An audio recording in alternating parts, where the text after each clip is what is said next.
Capítulo 21. Razón y percepción. Introducción. La proyección da lugar a la percepción. El mundo que ves se compone de aquello con lo que tú lo dotaste, nada más. Pero si bien no es nada más, tampoco es menos. Por lo tanto, es importante para ti. Es el testimonio de tu estado mental, la imagen externa de una condición interna. Tal como el hombre piense, así percibirá. No trates, por lo tanto, de cambiar el mundo, sino elige más bien cambiar de mentalidad acerca de él. La percepción es un resultado, no una causa.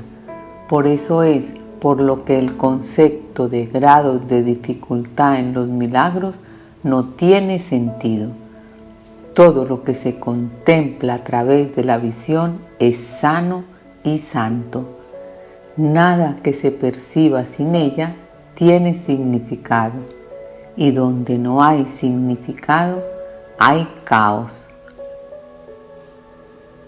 La condenación es un juicio que emites acerca de ti mismo, y eso es lo que proyectas sobre el mundo. Si lo ves como algo condenado, lo único que verás es lo que tú has hecho para herir al Hijo de Dios. Si contemplas desastres y catástrofes, es que has tratado de crucificarlo. Si ves santidad y esperanza, es que te has unido a la voluntad de Dios para liberarlo. Estas son las únicas alternativas que tienes ante ti, y lo que veas dará testimonio de tu elección y te permitirá reconocer cuál de ellas elegiste.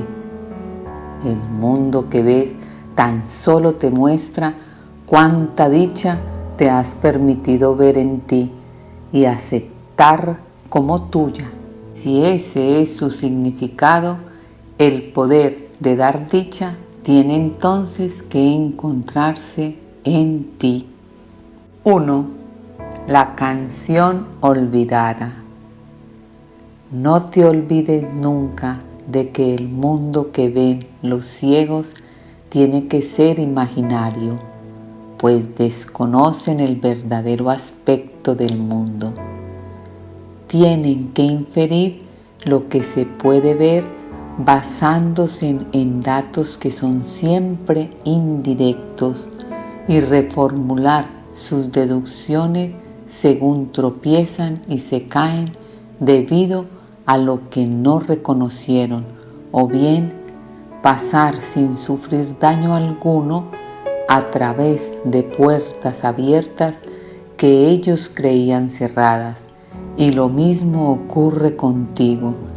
Tú no ves las indicaciones en las que te basas para llegar a tus conclusiones son erróneas, y por eso tropiezas y te caes encima de las piedras que no viste, sin darte cuenta de que puedes atravesar las puertas que, aunque creías que estaban cerradas, se encuentran abiertas para los ojos que no ven, esperando a darte la bienvenida. Qué descabellado es tratar de juzgar aquello que simplemente se podría ver. No es necesario imaginar qué aspecto debe tener el mundo. Antes de que lo puedas reconocer como lo que es, tienes que verlo. Se te puede mostrar qué puertas están abiertas para que así puedas ver dónde radica la seguridad, qué camino conduce a las tinieblas y cuál a la luz. Los juicios siempre te darán indicaciones falsas, pero la visión te muestra por dónde ir.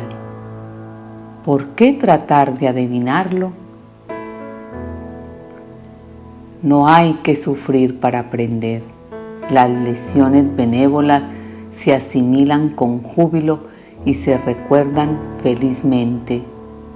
Deseas aprender lo que te hace feliz y no olvidarte de ello. No es esto lo que niegas.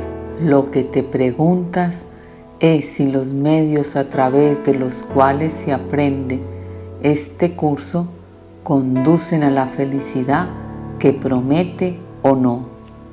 Si creyeses que sí, no tendrías dificultad alguna para aprender el curso. Todavía no eres un estudiante feliz porque aún no estás seguro de que la visión pueda aportarte más de lo que los juicios te ofrecen y has aprendido que no puedes tener ambas cosas. Los ciegos se acostumbran a su mundo adaptándose a él. Creen saber cómo desenvolverse en él. Han aprendido a hacerlo, pero no a través de lecciones gozosas, sino a través de la dura necesidad impuesta por las limitaciones que no creían poder superar. Y como todavía lo siguen creyendo, tienen en gran estima a esas lecciones y se aferran a ellas porque no pueden ver. No entienden que son las lecciones en sí las que los mantienen ciegos. Eso no lo creen y así conservan el mundo que aprendieron a ver en su imaginación, creyendo que solo pueden elegir entre eso o nada. Odian el mundo que aprendieron a conocer mediante el dolor. Y todo lo que creen que habita en él solo sirve para recordarles que están incompletos y que se les ha privado injustamente de algo. Por lo tanto, definen su vida y dónde viven y se adaptan a ello tal como creen que deben hacerlo, temerosos de perder lo poco que tienen. Y lo mismo ocurre con todos aquellos que consideran que lo único que tanto ellos como sus hermanos tienen es el cuerpo. Tratan de comunicarse entre sí y fracasan una y otra vez y se adaptan a la soledad, pues creen que conservar el cuerpo es proteger lo poco que tienen. Presta atención y mira a ver si te puedes acordar de lo que vamos a hablar ahora. Escucha, tal vez puedas captar un leve atisbo de un estado inmemorial que no has olvidado del todo. Tal vez sea un poco nebuloso, mas no te es totalmente desconocido. Una canción cuyo título olvidaste hace mucho tiempo, así como las circunstancias en las que la oíste. No puedes acordarte de toda la canción, sino solo de algunas notas de la melodía, y no puedes asociarla con ninguna persona o lugar, ni con nada en particular. Pero esas pocas notas te bastan para recordar cuán bella era la canción, cuán maravilloso el paraje donde la escuchaste y cuánto amor sentiste por los que allí estaban escuchándola contigo. Las notas no son nada, sin embargo las has conservado, no por ellas mismas, sino por un dulce recordatorio de lo que te haría llorar si recordases cuán querido era para ti. Podrías acordarte, pero tienes miedo, pues crees que perderías el mundo que desde entonces has aprendido a conocer. Sin embargo, sabes que nada en este mundo es ni la sombra de aquello que tanto amaste. Escucha y mira a ver si te acuerdas de una canción muy vieja que sabías hace mucho tiempo y que te era más preciada que cualquier otra melodía que te hayas enseñado a ti mismo desde entonces. Más allá del cuerpo, del sol y de las estrellas, más allá de todo lo que ves y sin embargo en cierta forma familiar para ti, hay un arco de luz dorada que al contemplarlo se extiende hasta volverse un círculo enorme y luminoso. El círculo se llena de luz ante tus ojos, sus bordes desaparecen y lo que había dentro deja de estar contenido. La luz se expande y vuelve todo, extendiéndose hasta el infinito y brillando eternamente sin interrupciones ni límites de ninguna clase. Dentro de ella todo está unido en una continuidad perfecta. Es imposible imaginar que pueda haber algo que no esté dentro de ella, pues no hay lugar del que esta luz esté ausente. Esta es la visión del Hijo de Dios, a quien conoces bien. He aquí lo que ve el que conoce a su Padre.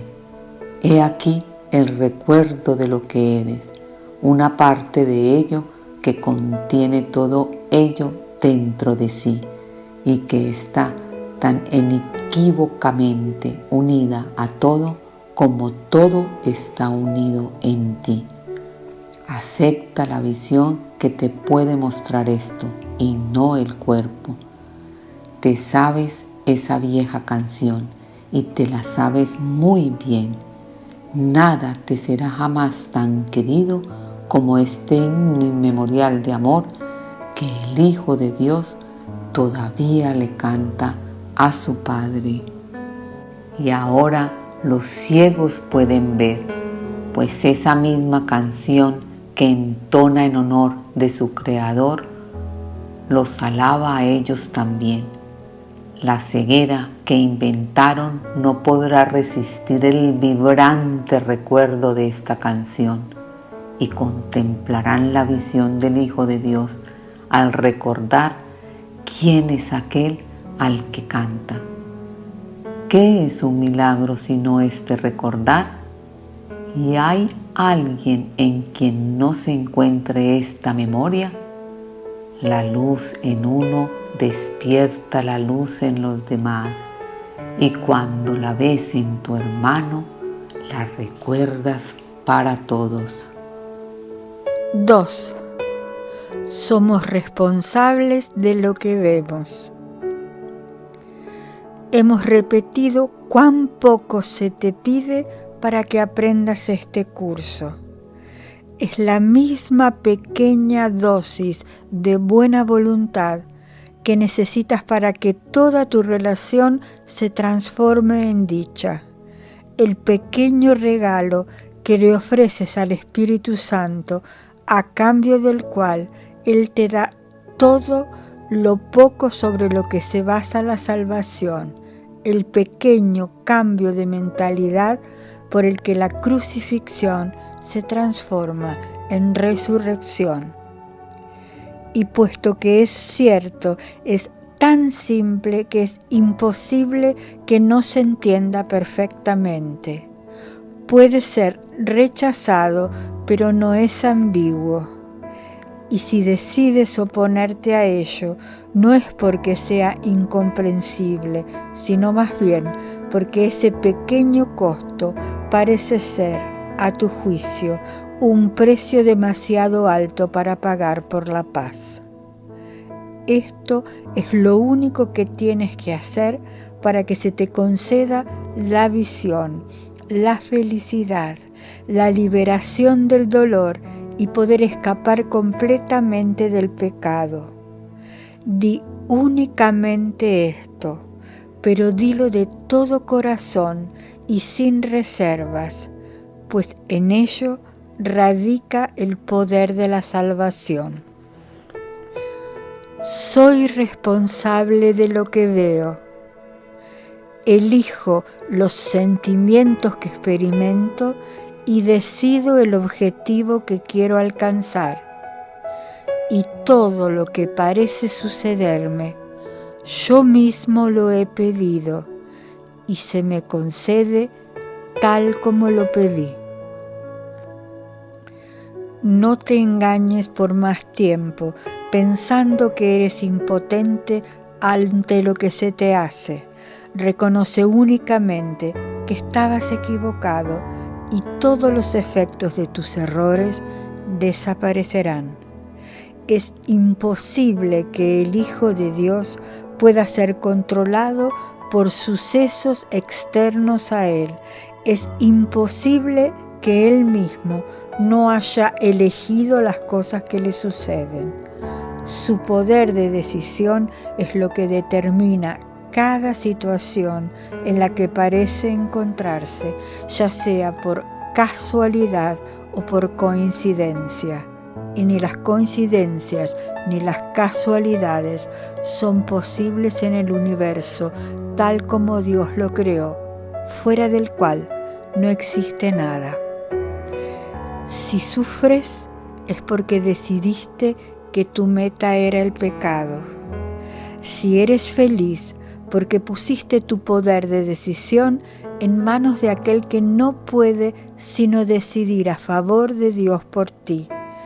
Este es el pequeño regalo que le ofreces al Espíritu Santo, e incluso eso Él te lo da para que te lo des a ti mismo, pues mediante este regalo se te concede el poder de liberar a tu Salvador, para que Él, a su vez, te pueda dar la salvación a ti.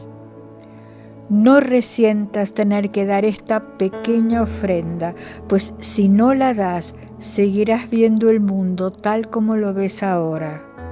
Mas si la das, todo lo que ves desaparecerá junto con él. Nunca se dio tanto a cambio de tan poco. Este intercambio se efectúa y se conserva en el instante santo. Ahí, el mundo que no deseas se lleva ante el que sí deseas, y el mundo que sí deseas se te concede, puesto que lo deseas. Mas para que esto tenga lugar, debes primero reconocer el poder de tu deseo. Tienes que aceptar su fuerza, no su debilidad. Tienes que percibir que lo que es tan poderoso como para construir todo un mundo puede también abandonarlo y puede asimismo aceptar corrección si está dispuesto a reconocer que estaba equivocado. El mundo que ves no es sino el testigo fútil de que tenías razón. Es un testigo demente. Le enseñaste cuál tenía que ser su testimonio y cuando te lo repitió, lo escuchaste y te convenciste a ti mismo de que lo que decía haber visto era verdad. Has sido tú quien se ha causado todo esto a sí mismo. Solo con que comprendieras esto, comprenderías también cuán circular es el razonamiento en que se basa tu visión. Eso no fue algo que se te dio, ese fue el regalo que tú te hiciste a ti mismo y que le hiciste a tu hermano. Accede entonces a que se le quite y a que sea reemplazado por la verdad. Y a medida que observes el cambio que tiene lugar en él, se te concederá poder verlo en ti mismo. Tal vez no veas la necesidad de hacer esta pequeña ofrenda. Si ese es el caso, examina más detenidamente lo que dicha ofrenda representa. Y no veas en ella otra cosa que el absoluto intercambio de la separación por la salvación. El ego no es más que la idea de que es posible que el Hijo de Dios le puedan suceder cosas en contra de su voluntad y por ende en contra de la voluntad de su Creador, la cual no puede estar separada de la suya. Con esta idea fue con lo que el Hijo de Dios reemplazó su voluntad en rebelión de mente contra lo que no pudo sino ser eterno. Dicha idea es la declaración de que Él puede privar a Dios de su poder y quedarse con Él para sí mismo, privándose de este modo de lo que Dios dispuso para Él. Y es esta descabellada idea la que has entronado en tus altares y a la que rindes culto. Y todo lo que supone una amenaza para ella parece atacar tu fe, pues en ella es donde la has depositado. No pienses que te falta fe, pues tu creencia y confianza en dicha idea son ciertamente firmes.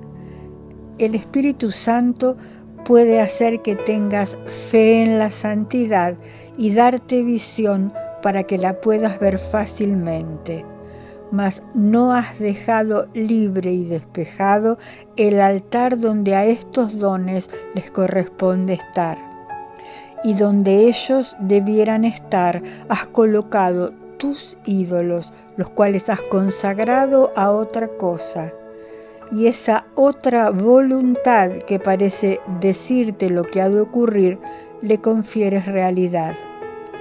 Por lo tanto, aquello que te demostraría lo contrario no puede por menos que parecerte irreal. Lo único que se te pide es que le hagas sitio a la verdad. No se te pide que inventes o que hagas algo que está más allá de tu entendimiento.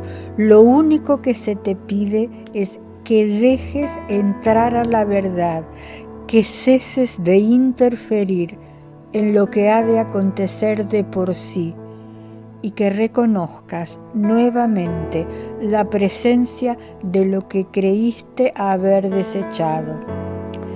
Accede, aunque solo sea por un instante, a dejar tus altares libres de lo que habías depositado en ellos, y no podrás sino ver lo que realmente se encuentra allí.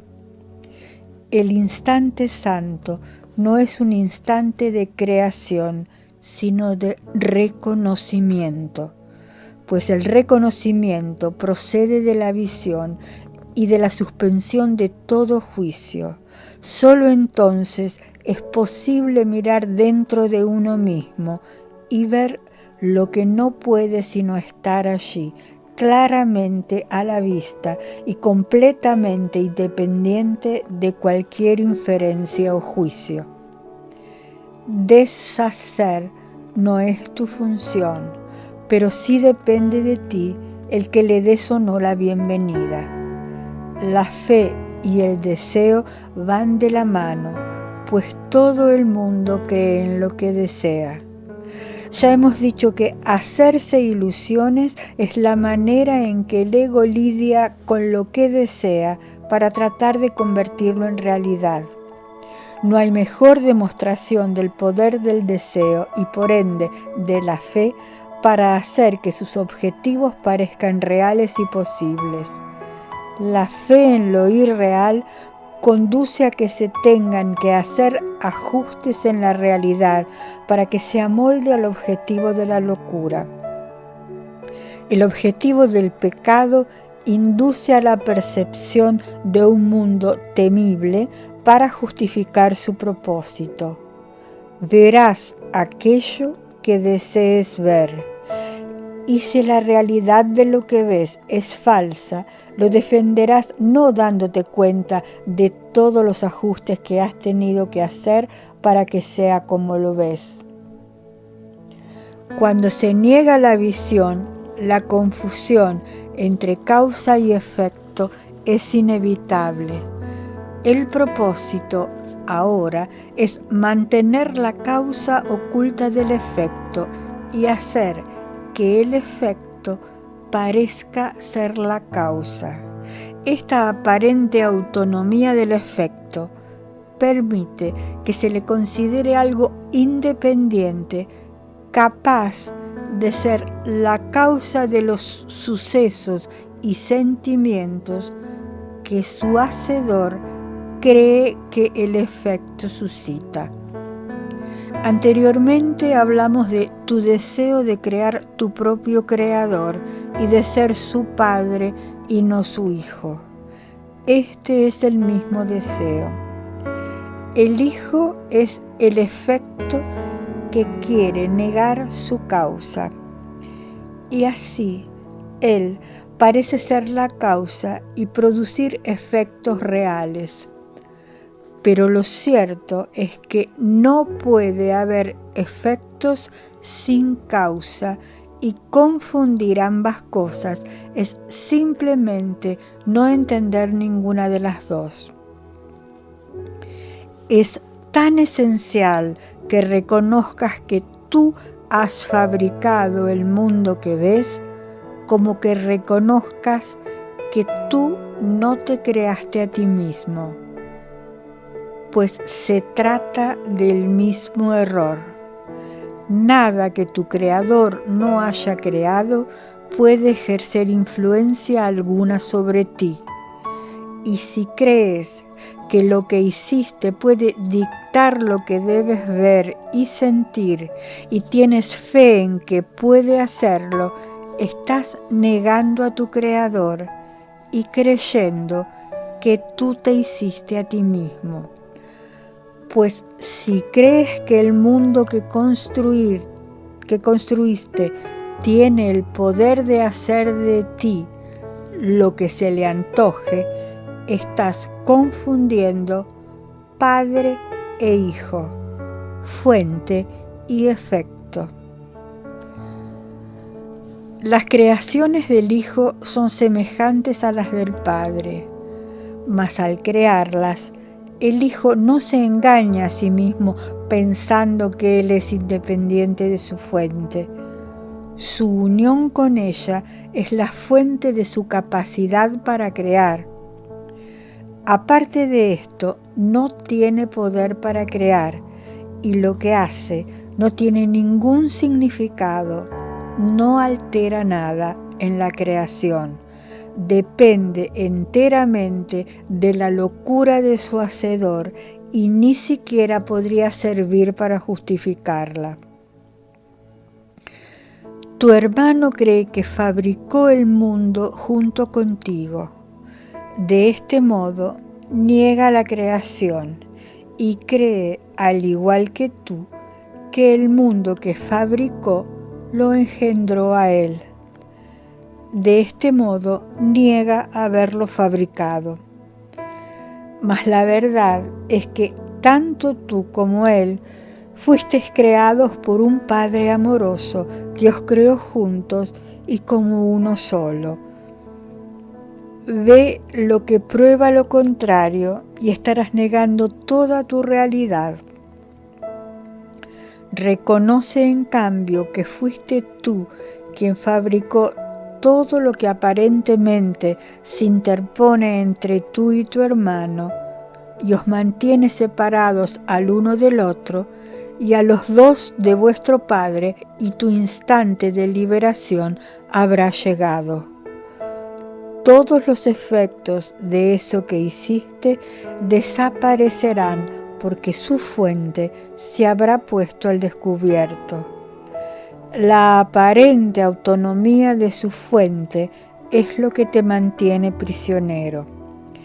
Ese es el mismo error que pensar que eres independiente de la fuente mediante la cual fuiste creado y que nunca has abandonado.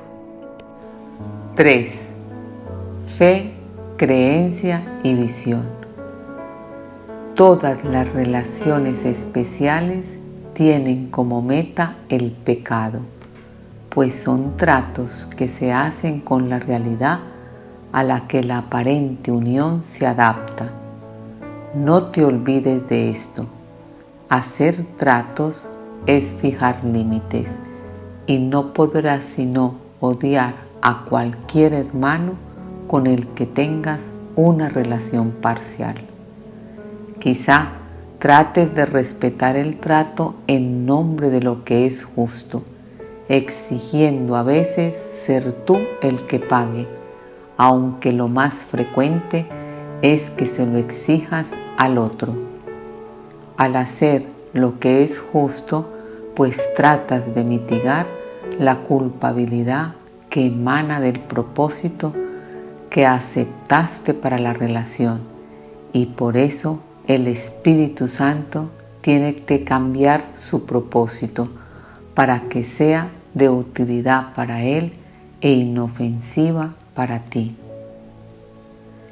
Si aceptas este cambio, habrás aceptado la idea de hacerle sitio a la verdad. La fuente del pecado habrá desaparecido. Tal vez te imagines que todavía experimentas sus efectos, pero el pecado ha dejado de ser tu propósito y ya no lo quieres más. Nadie permite que su propósito sea reemplazado mientras todavía lo siga deseando, pues nada se quiere y se protege más que un objetivo que la mente haya aceptado. Lo perseguirá sombría o felizmente, pero siempre con fe y con la perseverancia que la fe inevitablemente trae consigo. El poder de la fe jamás se puede reconocer si se deposita en el pecado, pero siempre se reconoce si se deposita en el amor. ¿Por qué te resulta tan extraño que la fe pueda mover montañas? En realidad, esa es una hazaña insignificante para semejante poder, pues la fe puede mantener al Hijo de Dios encadenado mientras Él crea que lo está. Mas cuando se libre de las cadenas, será simplemente porque habrá dejado de creer en ellas, al retirar su fe de la idea de que lo podían aprisionar y depositarla en cambio en su libertad. Es imposible tener fe en dos orientaciones opuestas. La fe que depositas en el pecado se la quitas a la santidad, y lo que le ofreces a la santidad se lo has quitado al pecado.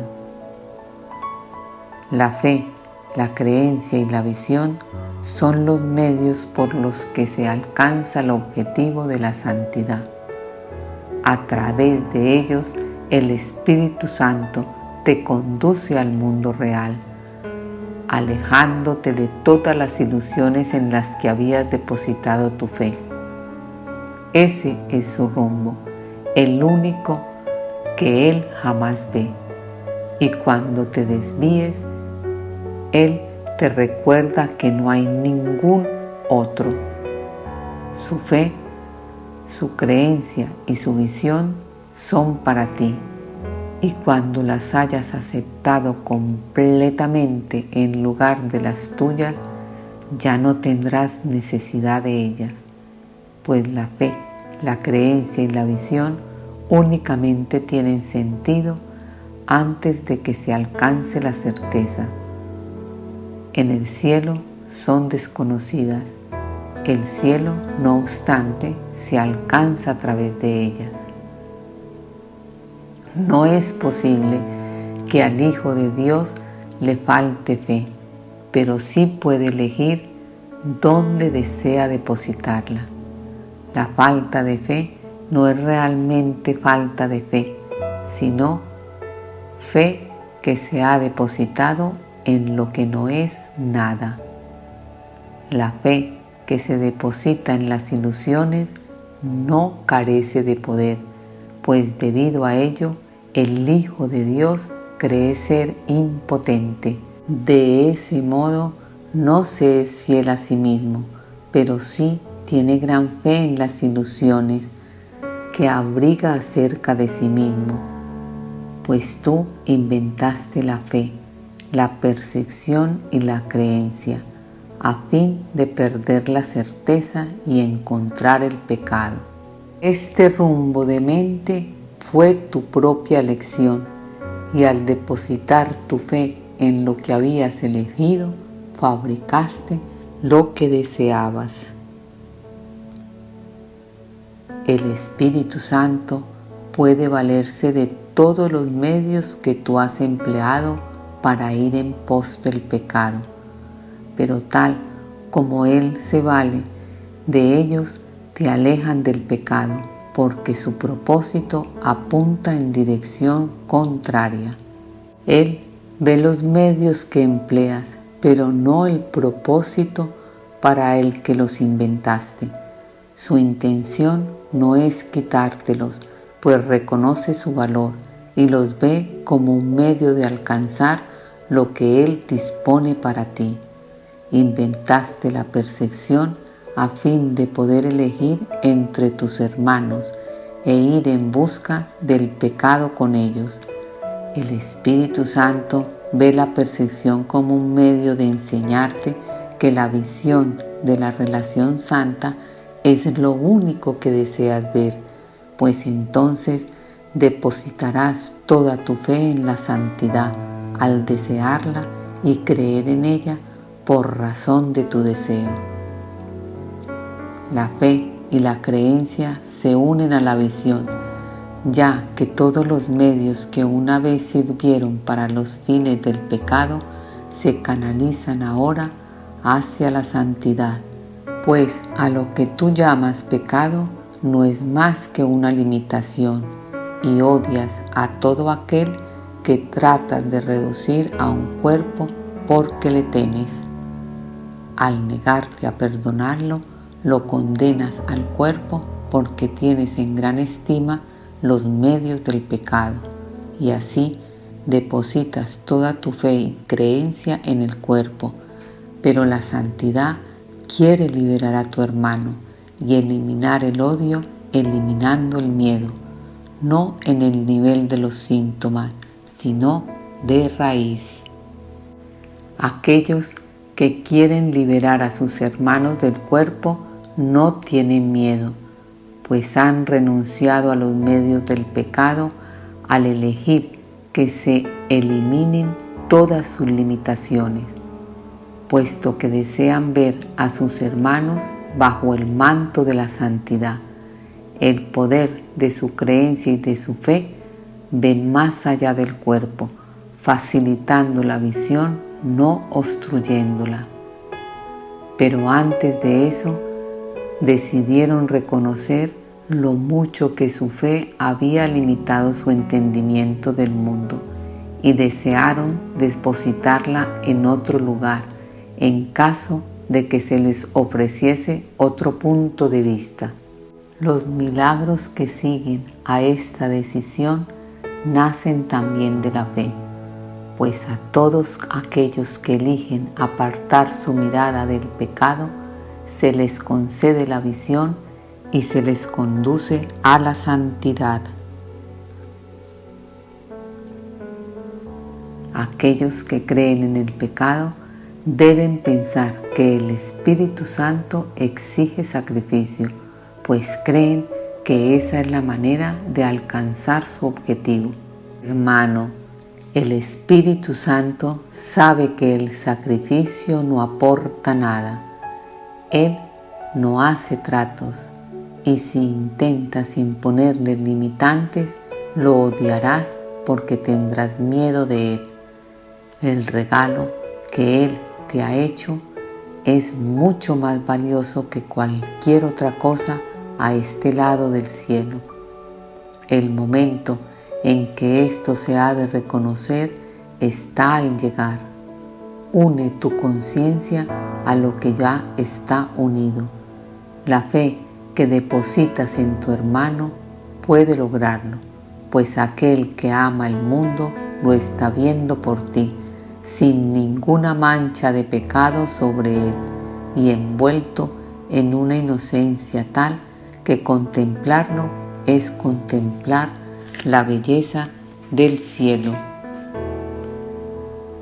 Tu fe en el sacrificio ha hecho que éste tenga gran poder ante tus ojos, salvo que no te das cuenta de que no puedes ver debido a él. Pues solo se le puede exigir sacrificio al cuerpo y solo otro cuerpo podría exigirlo. La mente de por sí no podría ni exigirlo ni recibirlo, el cuerpo tampoco. La intención está en la mente, que trata de valerse del cuerpo para poner en práctica los medios del pecado en los que ella cree. Y así, los que valoran el pecado no pueden sino creer que la mente y el cuerpo están unidos, y de este modo el sacrificio es invariablemente un medio para imponer límites y por consiguiente para odiar. ¿Crees acaso que al Espíritu Santo le preocupa eso? Él no te da aquello de lo que, de acuerdo con su propósito, te quiere apartar.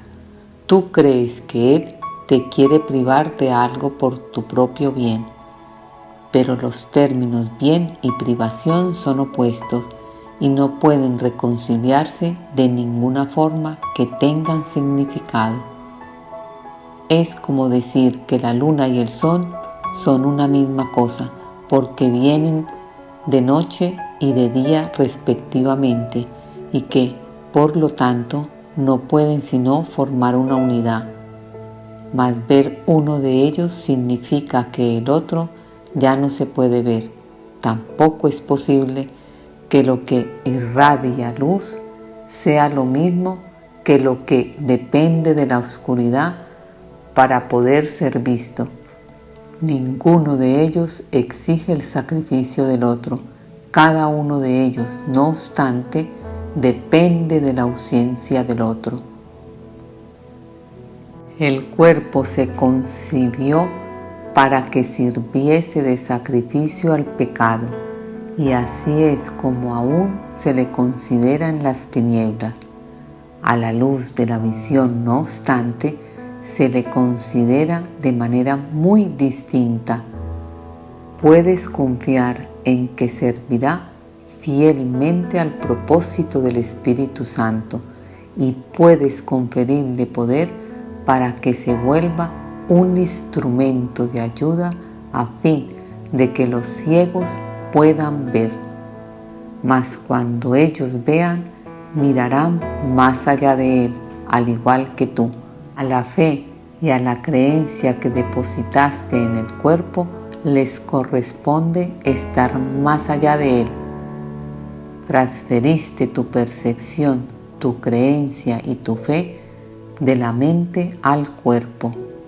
Deja que éstas les sean devueltas ahora a aquellos que las produjo y que todavía puede valerse de ellas para salvarse de lo que inventó.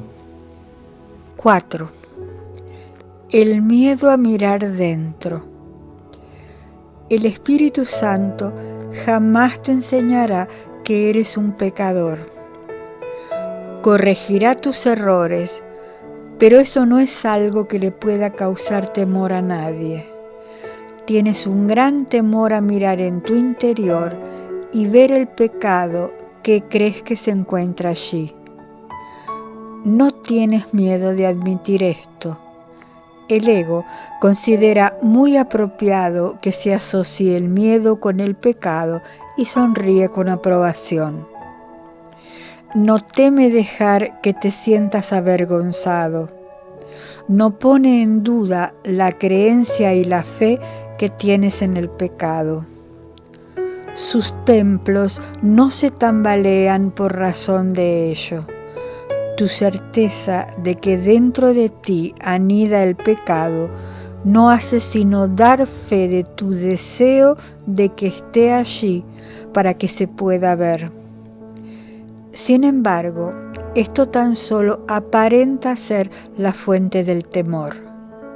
Recuerda que el ego no está solo.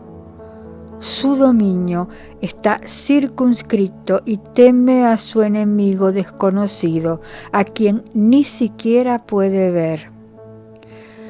Te pide imperiosamente que no mires dentro de ti, pues si lo haces, tus ojos se posarán sobre el pecado y Dios te cegará. Esto es lo que crees, por lo tanto no miras. Mas no es este el temor secreto del ego, ni tampoco el tuyo, que eres su siervo. El ego, vociferando destempladamente y demasiado a menudo, profiere a gritos que lo es. Pues bajo ese constante griterío y esas declaraciones disparatadas, el ego no tiene ninguna certeza de lo que sea. Tras tu temor de mirar en tu interior por razón del pecado, se oculta todavía otro temor, y uno que hace temblar al ego. ¿Qué pasaría si miraras en tu interior y no vieras ningún pecado? Esta temible pregunta es una que el ego nunca plantea. Y tú que la haces ahora estás amenazando demasiado seriamente todo su sistema defensivo para que él se moleste en seguir pretendiendo que es tu amigo. Aquellos que se han unido a sus hermanos han abandonado la creencia de que su identidad reside en el ego. Una relación santa es aquella en la que te unes con lo que en verdad forma parte de ti. Tu creencia en el pecado ha sido quebrantada y ya no estás totalmente reacio a mirar dentro de ti y no ver pecado alguno. Tu liberación no es aún total, todavía es parcial e incompleta, aunque ya ha despuntado en ti. Al no estar completamente loco, has estado dispuesto a contemplar una gran parte de tu demencia y reconocer su locura. Tu fe está comenzando a interiorizarse más allá de la demencia hacia la razón, y lo que tu razón te dice ahora, el ego no lo quiere oír. El propósito del Espíritu Santo fue aceptado por aquella parte de tu mente que el ego no conoce y que tú tampoco conocías. Sin embargo, esa parte con la que ahora te identificas no teme mirarse a sí misma, no conoce el pecado. ¿De qué otra forma, si no, habría estado dispuesta a considerar el propósito del Espíritu Santo como el suyo propio? Esta parte ha visto a tu hermano y lo ha reconocido perfectamente desde los orígenes del tiempo, y no ha deseado más que unirse a él y ser libre nuevamente como una vez lo fue. Ha estado esperando el nacimiento de la libertad, la aceptación de la liberación que te espera. Y ahora reconoces que no fue el ego el que se unió al propósito del Espíritu Santo y por lo tanto que tuvo que haber sido otra cosa. No creas que esto es una locura, pues es lo que te dice la razón y se deduce perfectamente de lo que ya has aprendido. En las enseñanzas del Espíritu Santo no hay inconsistencias. Este es el razonamiento de los cuerdos. Has percibido la locura del ego y no te ha dado miedo porque elegiste no compartirla. pero aún te engaña a veces. No obstante, en tus momentos más lúcidos, sus desvaríos no producen ningún terror en tu corazón, pues te has dado cuenta de que no quieres los regalos que el ego te quitaría de rabia por tu presuntuoso deseo de querer mirar dentro de ti. Todavía quedan unas cuantas baratijas que parecen titilar y atraer tu atención. No obstante, ya no venderías el cielo por ellas, y ahora el ego tiene miedo, mas lo que él oye aterrorizado, la otra parte de tu mente lo oye como la más dulce melodía, el canto que añoraba oír desde que el ego se presentó en tu mente por primera vez. La debilidad del ego es su fortaleza. El himno de la libertad que canta en la alabanza de otro mundo le brinda esperanzas de paz. Pues recuerda al cielo y ve ahora que el cielo por fin ha descendido a la tierra, de donde el dominio del ego lo había mantenido alejado por tanto tiempo. El cielo ha llegado porque encontró un hogar en tu relación en la tierra. Y la tierra no puede retener por más tiempo lo que se le ha dado al cielo como suyo propio. Contempla amorosamente a tu hermano y recuerda que la debilidad del ego se pone de manifiesto ante vuestra vista. Lo que el ego pretendía mantener separado se ha encontrado y se ha unido, y ahora contempla al ego sin temor. Criatura inocente de todo pecado, sigue el camino de la certeza jubilosamente. No dejes que la demente insistencia del miedo de que la certeza reside en la duda te detenga. Eso no tiene sentido. ¿Qué importa cuán imperiosamente se proclame? Lo que es insensato no cobra sentido porque se repita o se aclame. El camino de la paz está libre y despejado. Síguelo felizmente y no pongas en duda lo que no puede sino ser cierto. 5. La función de la razón. La percepción seleccionada y configura el mundo que ves, literalmente lo selecciona siguiendo las directrices de la mente.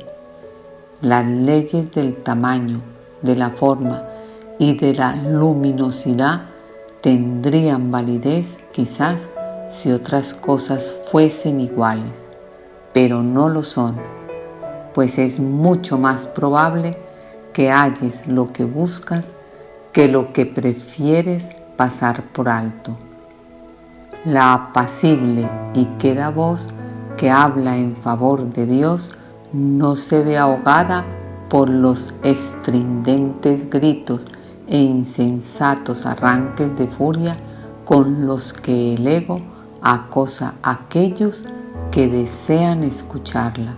La percepción es una elección, no un hecho, pero de esta elección depende mucho más de lo que te has dado cuenta hasta ahora, pues tu creencia acerca de quién eres depende enteramente de la voz que elijas escuchar y de los panoramas que elijas ver. La percepción da testimonio únicamente de esto, nunca de la realidad. Puede mostrarte, no obstante, bajo qué condiciones es posible tener conciencia de la realidad o aquellas en las que nunca sería posible. La realidad no necesita tu cooperación para ser lo que es, pero tu conciencia de ella necesita tu ayuda, ya que tener esa conciencia es algo que tú eliges. Si le prestas oídos a los dictados del ego y ves lo que él te indica ver, no podrás sino considerarte a ti mismo insignificante, vulnerable y temeroso. Experimentarás depresión, una sensación de no valer nada, así como sentimientos de inestabilidad e irrealidad. Creerás que eres la desvalía víctima de fuerzas que están más allá de tu control y que son mucho más poderosas que tú, y creerás que el mundo que fabricaste rige tu destino, pues tendrás fe en eso, pero no creas que porque tengas fe en eso, ello pueda hacer que sea real. Hay otra visión y otra voz en la que reside tu libertad, que tan solo están aguardando tu decisión, y si depositas tu fe en ellas, percibirás otro sentir en ti. Este otro ser considera que los milagros son algo natural, pues son tan simples y naturales para él como respirar lo es para el cuerpo. Constituyen la respuesta obvia a las peticiones de ayuda, que es la única que él ofrece. Los milagros le parecen antinaturales al ego, porque no entiende cómo es posible que mentes separadas puedan influenciarse unas a otras. Y si estuviesen separadas, ciertamente no podrían hacerlo. Pero las mentes no pueden estar separadas. Este otro ser es perfectamente consciente de esto, y así reconoce que los milagros no afectan la mente de otro, sino la suya propia. Los milagros siempre cambian tu mente, pues no hay ninguna otra. No te das cuenta de hasta qué punto la idea de la separación ha interferido en el ejercicio de la razón. La razón mora en el otro ser que has excluido de tu conciencia, y nada de lo que has permitido que permanezca en ella es capaz de razonar. ¿Cómo va a ser posible que aquel segmento de la mente que está desprovisto de razón pueda entender lo que es la razón o comprender la información que ésta le podría suministrar? De ese segmento pueden surgir todo tipo de preguntas, pero dado que la pregunta básica solo puede proceder de la razón, él jamás la podrá plantear. Al igual que todo lo que procede de la razón, la pregunta básica es simple y obvia, si bien aún no se ha planteado. Mas no creas que la razón no la podría contestar. El plan de Dios para tu salvación no se habría podido establecer sin tu voluntad y consentimiento. Tuvo que haber sido aceptado por el Hijo de Dios, pues lo que Dios dispone para él, él no puede sino aceptarlo. Y Dios no dispone nada sin su Hijo, ni su voluntad depende del tiempo para consumarse. Por lo tanto, lo que se unió a la voluntad de Dios tiene que encontrarse en ti ahora, puesto que es eterno. Tienes que haber reservado un lugar en el que el Espíritu Santo puede morar y donde ya se encuentra.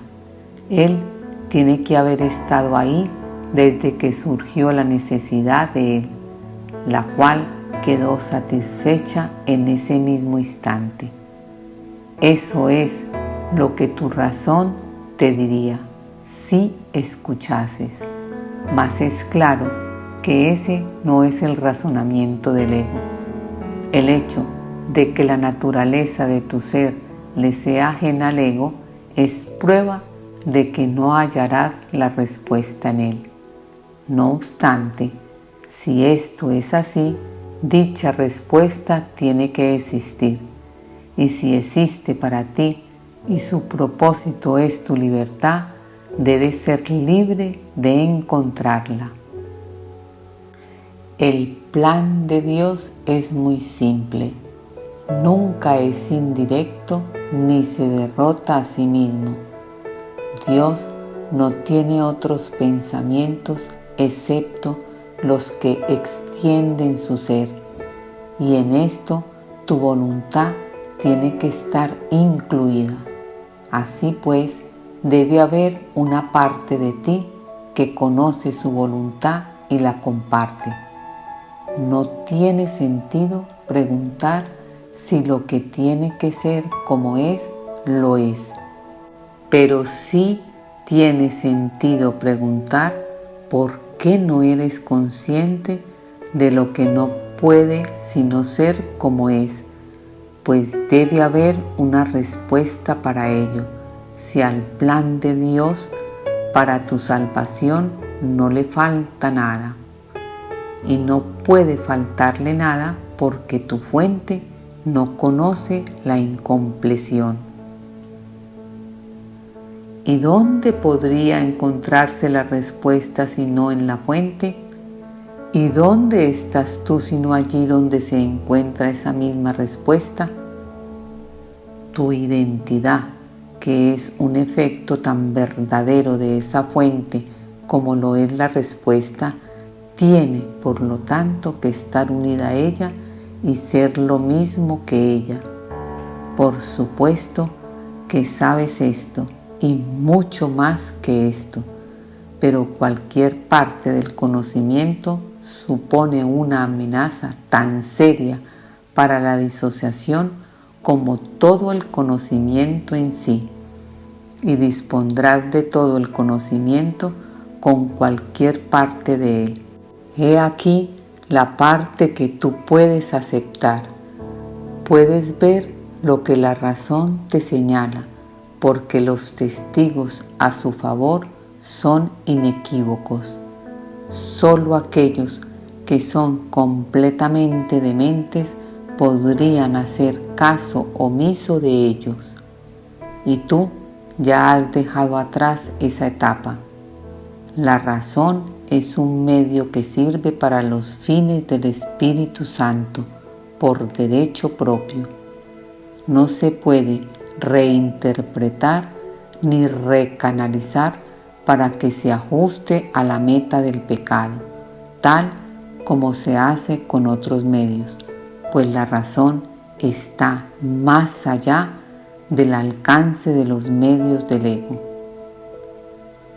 La fe, la percepción y la creencia pueden estar mal ubicadas y servir de apoyo tanto para las necesidades del gran embaucador como para las de la verdad. Pero la razón no tiene cabida en la locura, ni se puede adaptar a sus fines de modo alguno. La fe y la creencia están firmemente arraigadas en la locura y conducen la percepción hacia aquello que la mente ha considerado valioso, pero la razón no participa en ello en absoluto, pues si se aplicase la razón, la percepción cesaría instantáneamente. La razón no forma parte de la demencia, pues ésta depende enteramente de la ausencia de aquella. El ego nunca hace uso de la razón, porque no es consciente de su existencia. Los que son parcialmente locos tienen acceso a ella y solo ellos la necesitan. El conocimiento no depende de la razón y la locura la mantiene afuera. La parte de la mente donde reside la razón se consagró de acuerdo con tu voluntad en unión con la de tu Padre al deshacimiento de la demencia. Ahí el propósito del Espíritu Santo se aceptó y consumó simultáneamente. La razón le es ajena a la demencia y aquellos que hacen uso de ella han adquirido un medio que no puede dedicarse al pecado. El conocimiento está mucho más allá de lo que se puede lograr, pero la razón puede servir para abrir las puertas que tú le cerraste. Ya estás muy cerca de esto. Tu fe y tus creencias han cambiado y has hecho la pregunta que el ego nunca haría. ¿No te dice tu razón ahora que la pregunta debe haber emanado de algo que tú no conoces, pero que aún así debe ser parte de ti? La fe y la creencia, apoyadas por la razón, producen forzosamente un cambio en tu percepción, y con este cambio se le hace sitio a la visión. La visión se extiende más allá de sí misma, tal como lo hace en el propósito al que sirve, así como todos los medios para su consecución. 6. La razón en contraposición a la locura. La razón no puede ver pecados, pero puede ver errores y propicia su corrección. No les otorga valor, pero sí otorga valor a su corrección. La razón te diría también que cuando crees estar pecando, estás de hecho pidiendo ayuda. No obstante, si no aceptas la ayuda que estás pidiendo, tampoco creerás que puedes darla. De modo que no la darás y así no renunciarás a esa creencia, pues cualquier clase de error que no haya sido corregido te engaña con respecto al poder que reside en ti para llevar a cabo la corrección. Si dicho poder puede llevar a cabo la corrección y tú no se lo permites, te estás negando la corrección a ti mismo, así como a tu hermano. Y si él comparte contigo esta misma creencia, ambos creeréis estar condenados. Puedes evitarle esto a él y evitártelo a ti, pues la razón no facilitará la corrección únicamente en ti. No puedes aceptar o rechazar la corrección sin incluir a tu hermano. El pecado mantendría que sí puedes, mas la razón te dice que no puedes considerar a tu hermano o considerarte a ti mismo como un pecador y seguir percibiéndolo a él o percibiéndote a ti mismo como inocente. ¿Quién que se considere a sí mismo culpable podría ver un mundo libre de pecado? ¿Y quién puede ver un mundo pecaminoso y considerarse al mismo tiempo ajeno a ese mundo? El pecado mantendría que tú y tu hermano no podéis sino estar separados, pero la razón te dice que esto tiene que ser un error. Pues si estáis unidos, ¿cómo ibais a poder tener pensamientos privados? ¿Y cómo podría ser que los pensamientos que se adentran en lo que solo parece ser tuyo no tuvieran ningún efecto en lo que sí es tuyo? Si las mentes están unidas, eso es imposible. Nadie puede pensar por separado tal como Dios no piensa sin su Hijo. Eso sería posible únicamente si ambos morasen en cuerpos. Tampoco podría ninguna mente pensar por separado a menos que el cuerpo fuera la mente, pues únicamente los cuerpos pueden estar separados y por lo tanto ser irreales.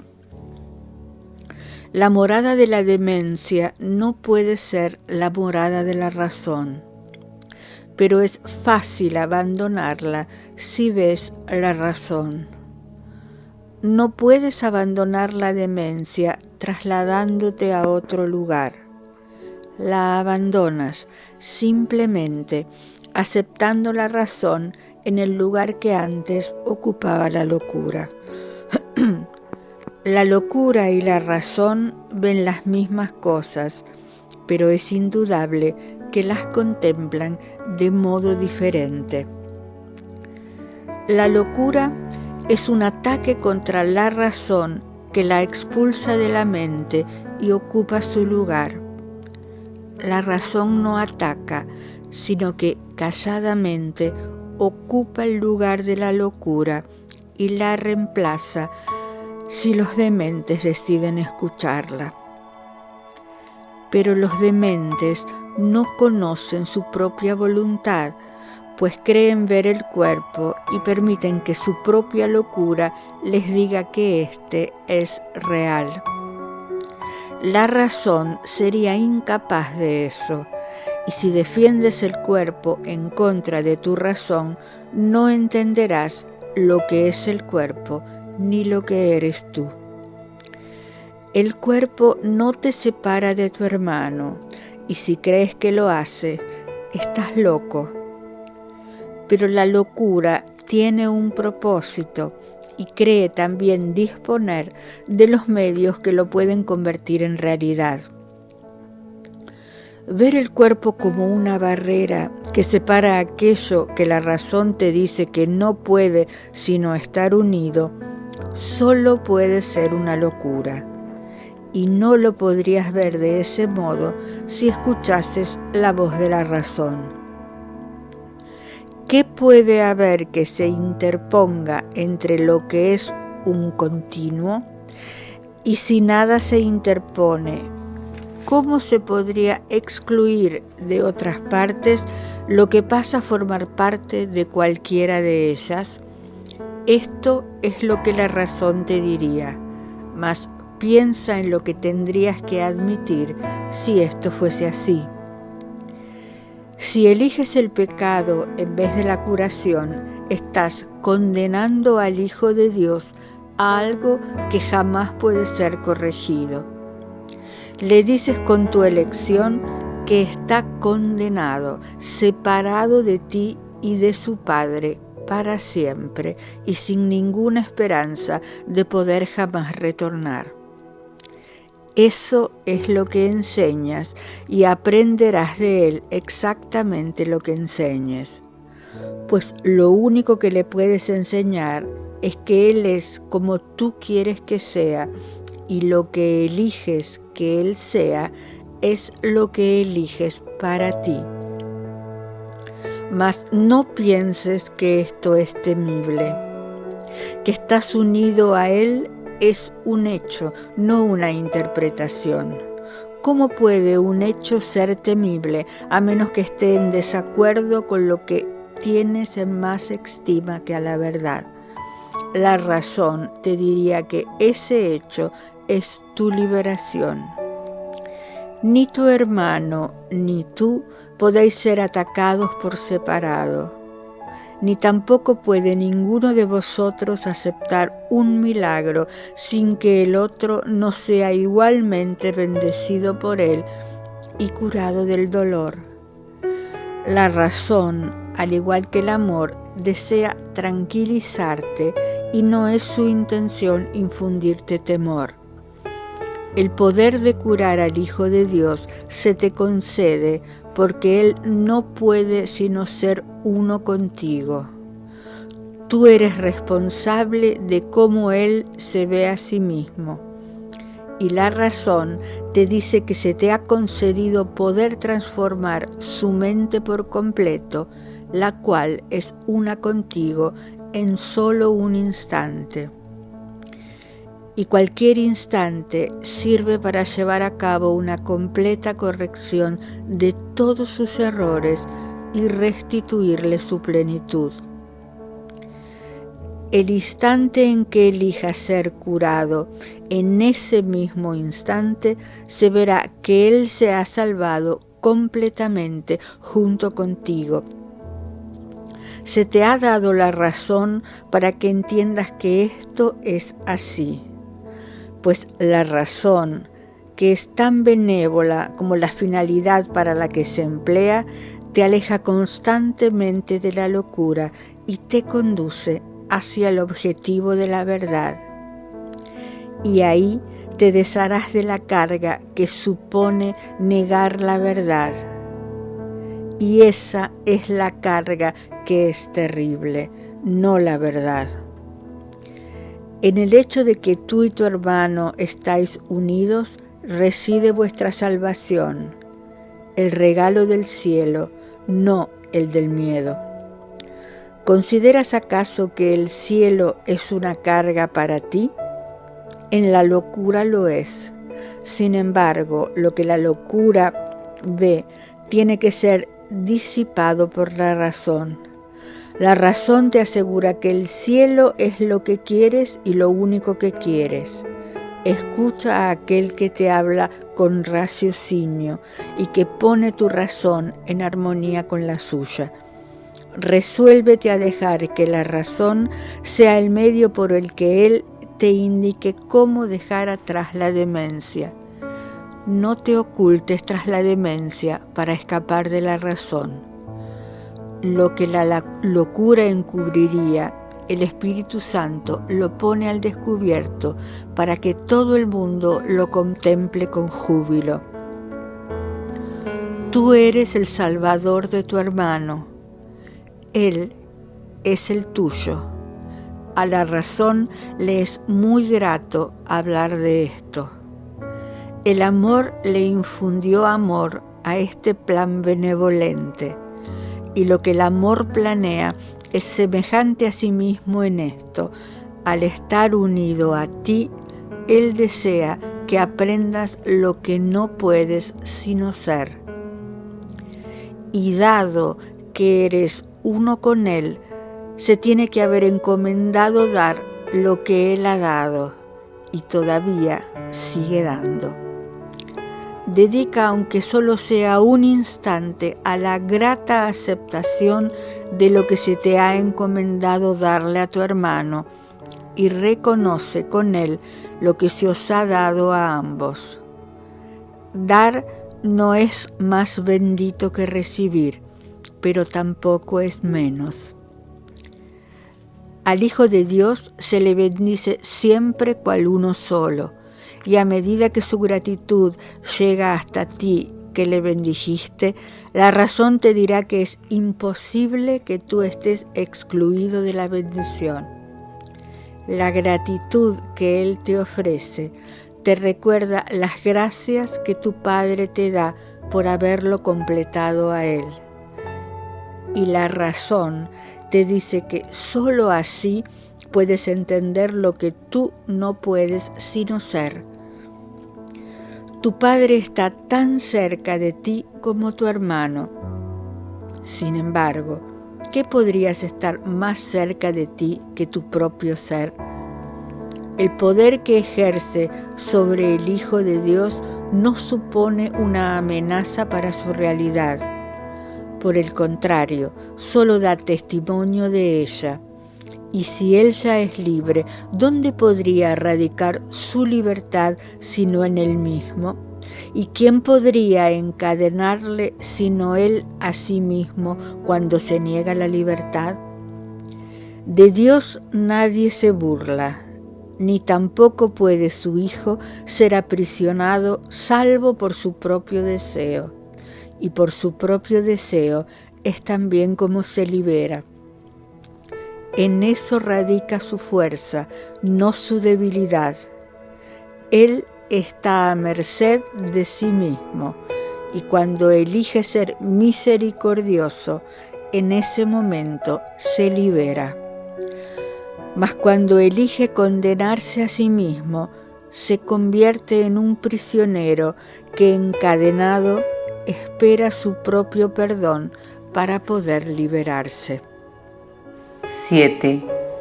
La última pregunta que queda por contestar.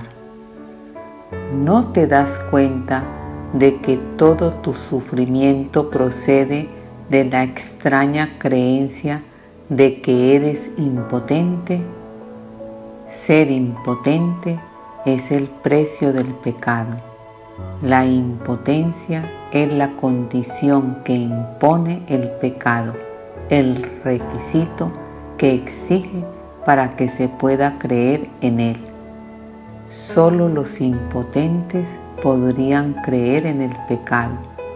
La enormidad no tiene atractivo, excepto para los insignificantes, y solo los que primero creen ser insignificantes podrían sentirse atractivos por ella. Traicionar al Hijo de Dios es la defensa de los que no se identifican con Él, y tú o estás de su parte o contra Él, o lo amas o lo atacas, o proteges su unidad o lo consideras fragmentado y destruido como consecuencia de tu ataque. Nadie cree que el Hijo de Dios sea impotente, y aquellos que se ven a sí mismos como impotentes deben creer que no son el Hijo de Dios. ¿Qué podrían ser entonces sino su enemigo? ¿Qué podrían hacer sino envidiarle su poder y, como consecuencia de su envidia, volverse temerosos de dicho poder? Estos son los siniestros, los silenciosos y atemorizados, los que se encuentran solos e incomunicados, y los que, temerosos de que el poder del Hijo de Dios los aniquile de un golpe, levantan su impotencia contra Él. Se unen al ejército de los impotentes para librar su guerra de venganza, amargura y rencor contra Él, a fin de que Él se vuelva uno con ellos. Y puesto que no saben que son uno con Él, no saben a quién odian. Son en verdad un ejército lamentable, cada uno de ellos tan capaz de atacar a su hermano o volverse contra sí mismo, como de recordar que una vez todos creyeron tener una causa común. Los siniestros dan la impresión de estar frenéticos, de ser vociferantes y fuertes, mas no saben quién es su enemigo, sino solo que lo odian. El odio los ha consagrado, pero ellos no se han unido entre sí, pues si lo hubiesen hecho no serían capaces de abrigar odio. El ejército de los impotentes se desbanda en presencia de la fortaleza. Los que son fuertes son incapaces de traicionar porque no tienen necesidad de tener sueños de poder ni de exteriorizarlos. ¿De qué manera puede actuar un ejército en sueños? De cualquier manera. Podría valerse atacando a cualquiera con cualquier cosa. Los sueños son completamente irracionales. En ellos, una flor se puede convertir en una lanza envenenada, un niño en un gigante y un ratón puede rugir como un león. Y con la misma facilidad, el amor puede trocarse en odio.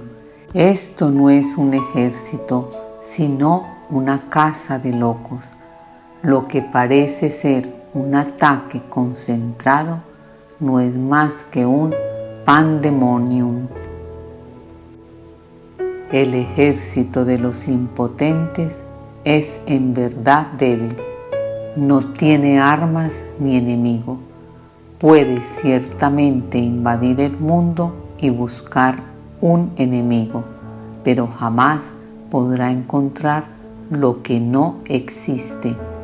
Puede ciertamente soñar que encontró un enemigo, pero éste cambia incluso mientras lo está atacando, de modo que corre de inmediato a buscarse otro y nunca consigue cantar victoria, y a medida que corre se vuelve contra sí mismo, pensando que tuvo un pequeño atisbo del gran enemigo que siempre elude su ataque asesino, convirtiéndose en alguna otra cosa.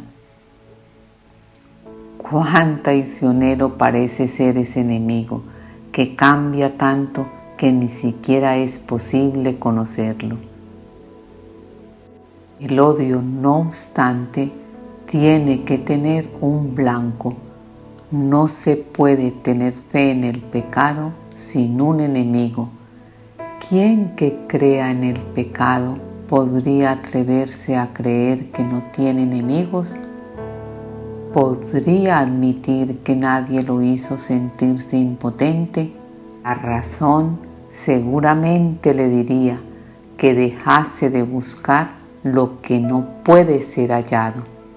Sin embargo, tiene primero que estar dispuesto a percibir un mundo donde no hay enemigos. No es necesario que entienda cómo sería posible que él pudiese ver un mundo así. Ni siquiera debería tratar de entenderlo, pues si pone su atención en lo que no puede entender, no habrá sino agudizar su sensación de impotencia y dejar que el pecado le diga que su enemigo debe ser él mismo, pero deja que se haga a sí mismo las siguientes preguntas, con respecto a las cuales tiene que tomar una decisión para que esto se lleve a cabo por él. ¿Deseo un mundo en el que gobierno yo en lugar de uno que me gobierna a mí? ¿Deseo un mundo en el que soy poderoso en lugar de uno en el que soy impotente? ¿Deseo un mundo en el que no tengo enemigos y no puedo pecar? ¿Y deseo ver aquello que negué porque es la verdad? Tal vez ya hayas contestado las 3 primeras preguntas, pero todavía no has contestado la última, pues esta aún parece temible y distinta de las demás, mas la razón te aseguraría que todas ellas son la misma. Dijimos que este año se haría hincapié en la igualdad de las cosas que son iguales. Esta última pregunta, que es en verdad la última acerca de la cual tienes que tomar una decisión, todavía parece encerrar una amenaza para ti que las otras ya no poseen. Y esta diferencia imaginaria da testimonio de tu creencia de que a lo mejor la verdad es el enemigo con el que aún te puedes encontrar. En esto parece residir, pues, la última esperanza de encontrar pecado y de no aceptar el poder. No olvides que la elección entre el pecado y la verdad, o la impotencia y el poder, es la elección entre atacar y curar, pues la curación emana del poder y el ataque de la impotencia. Es imposible que quieras curar a quien atacas, y el que deseas que sane tiene que ser aquel que decidiste que estuviese a salvo del ataque.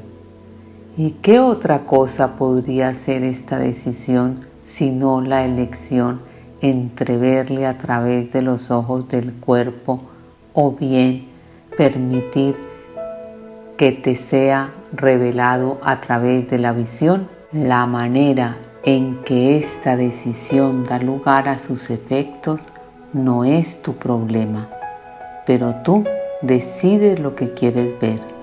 Este es un curso acerca de causas, no de efectos.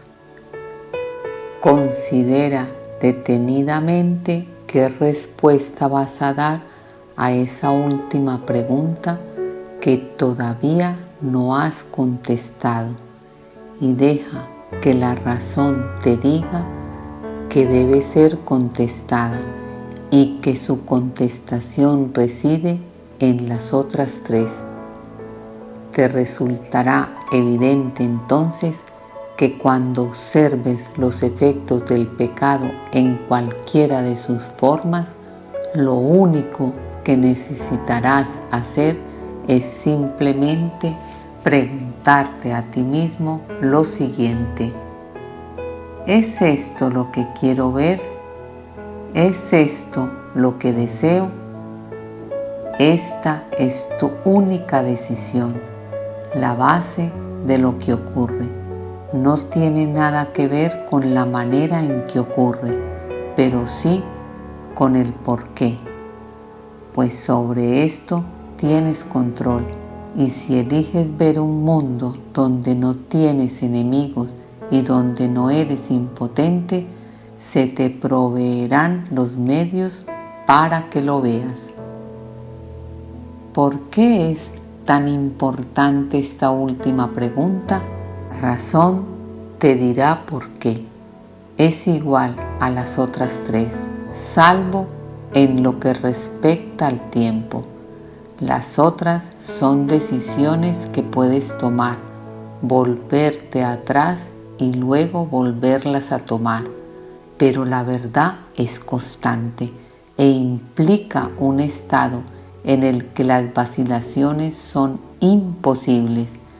Puedes desear un mundo en el que tú gobiernas y no uno en el que te gobierna a ti, y luego cambiar de parecer.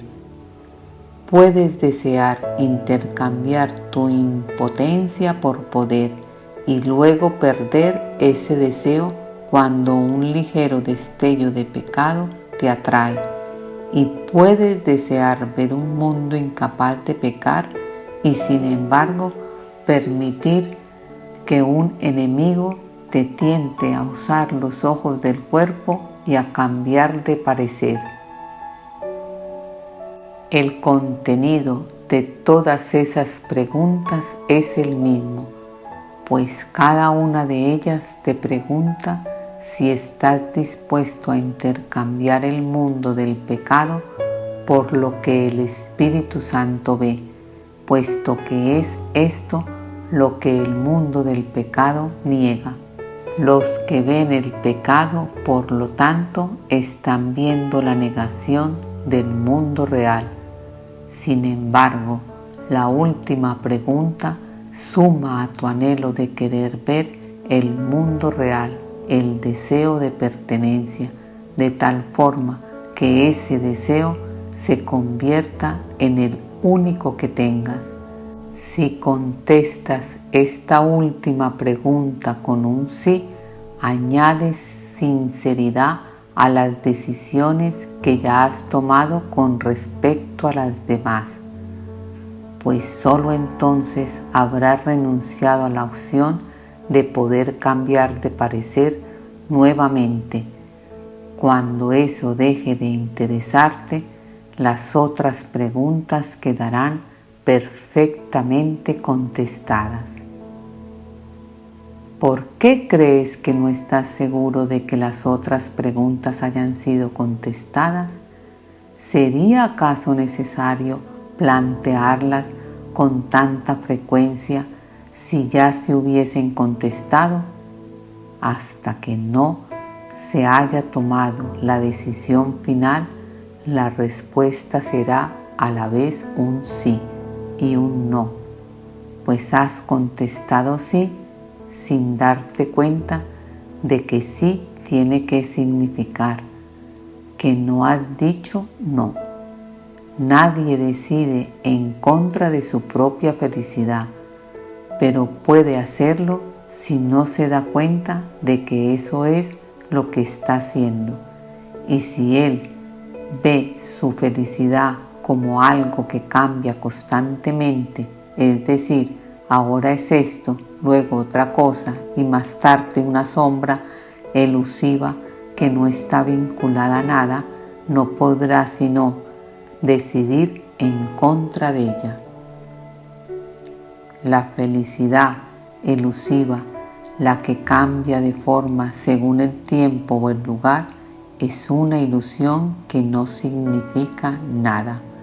La felicidad tiene que ser constante porque se alcanza mediante el abandono del deseo de lo que no es constante.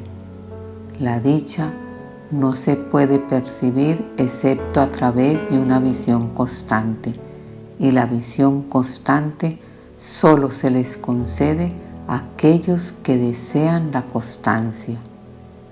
El poder del deseo del Hijo de Dios sigue siendo la prueba de que todo aquel que se considera a sí mismo impotente está equivocado. Desea lo que quieres y eso será lo que contemplarás y creerás que es real.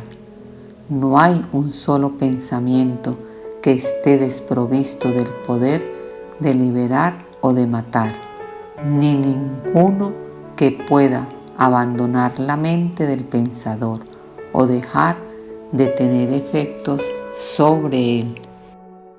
8. El cambio interno. ¿Son entonces peligrosos los pensamientos? Para los cuerpos, sí.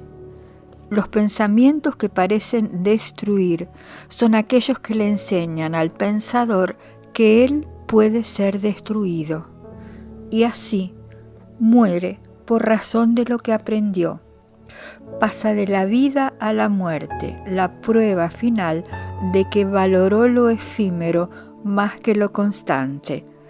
Seguramente creyó que quería la felicidad, mas no la deseó porque la felicidad es la verdad y por lo tanto no puede sino ser constante. Una dicha constante es una condición completamente ajena a tu entendimiento. Sin embargo, si pudieras imaginar cómo sería, la desearías aunque no la entendieses. En esa condición de constante dicha no hay excepciones ni cambios de ninguna clase. Es tan inquebrantable como lo es el amor de Dios por su creación. Al estar tan segura de su visión como su Creador lo está, de lo que Él sabe, la felicidad contempla todo y ve que todo es uno. No ve lo efímero, pues desea que todo sea como ella misma y así lo ve. Nada tiene el poder de alterar su constancia, porque su propio deseo no puede ser conmovido. Les llega a aquellos que comprenden que la última pregunta es necesaria para que las demás queden contestadas. Del mismo modo, en que la paz no puede sino llegarles a quienes eligen curar y no juzgar.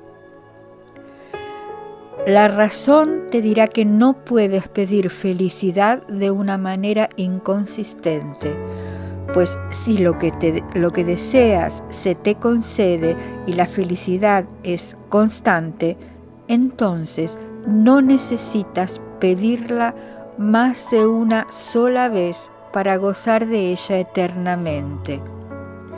Y si siendo lo que es no gozas de ella siempre, es que no la pediste, pues nadie deja de pedir lo que desea a lo que cree que tiene la capacidad de concedérselo. Tal vez esté equivocado con respecto a lo que pide, dónde lo pide y a qué se lo pide.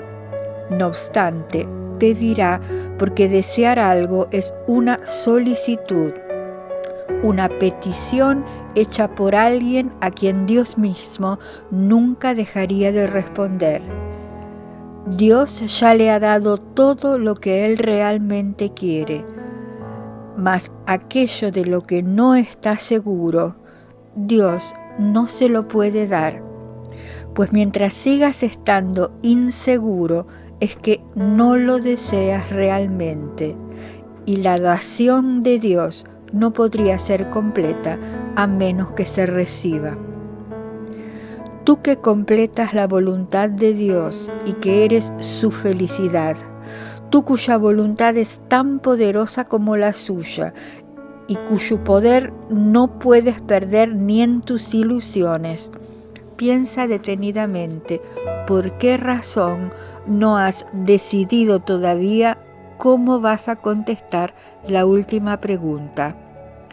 Tu respuesta a las otras te ha ayudado a estar parcialmente cuerdo. Es la última, no obstante, la que realmente pregunta si estás dispuesto a estar completamente cuerdo. ¿Qué es el instante santo sino el llamamiento de Dios a que reconozcas lo que Él te ha dado? He aquí el gran llamamiento a la razón, a la conciencia de lo que siempre está ahí a la vista, a la felicidad que podría ser siempre tuya. He aquí la paz constante que podrías experimentar siempre. He aquí revelado ante ti lo que la negación ha negado. Pues aquí la última pregunta ya está contestada y lo que pides concedido. Aquí el futuro es ahora, pues el tiempo es impotente ante tu deseo de lo que nunca ha de cambiar, pues has pedido que nada se interponga entre la santidad de tu relación y tu conciencia de esa santidad.